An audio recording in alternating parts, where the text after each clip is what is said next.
As an artist, I'm more curious than I am talented. I always put it that way, too. So if I had a choice between talent and curiosity as an artist, what would I choose? I would choose curiosity. I think curiosity would carry you a lot further than just talent alone. And so just being curious about things sort of opened me up and kind of set the stage for me to experiment and try new things. Just put in the time. Do it every day, no matter what. Make sure something, art happens every day. And when you go to a studio, you can see that. It's this catalog of 40 years of making.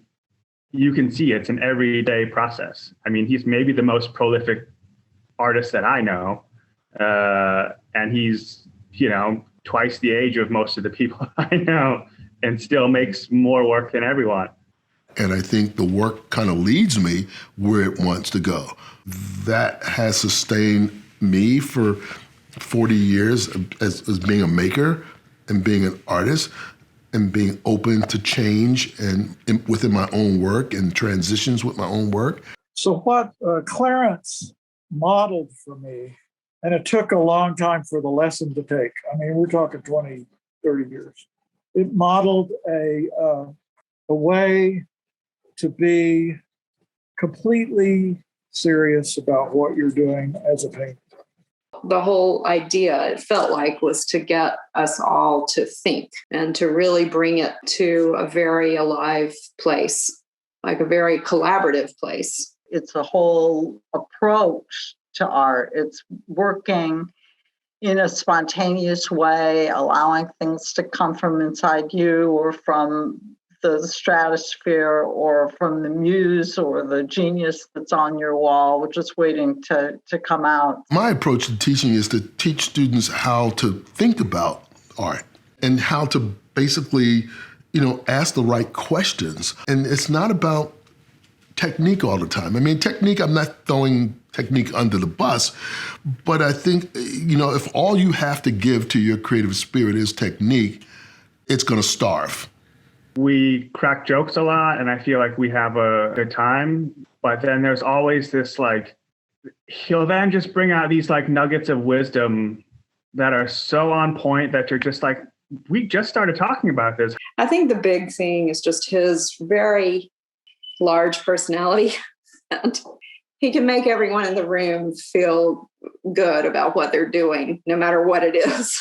If it's maybe somebody that will look at them a little differently or look at their work a little differently, talk about it a little differently in a way that it hasn't been talked about, and not be so quick to judge.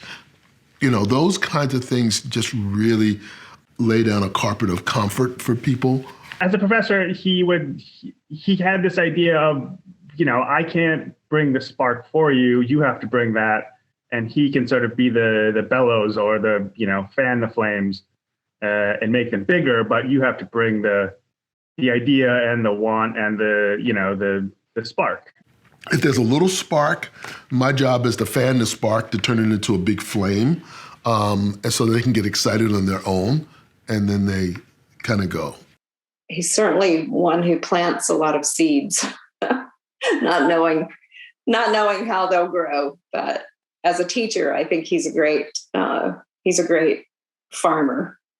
I think that he crosses my mind all the time when I'm working.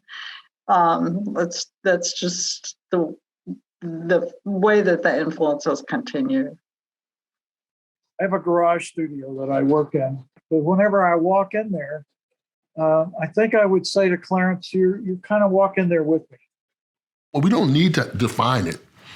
Let it be. Let us wonder about that. And that to me, that's the fuel for art, having a sense of wonderment and curiosity. Not the answers, not always the answers. What is your work is about? I don't have the slightest idea. But not having an idea what my work is about has not kept me from making work for 40 years.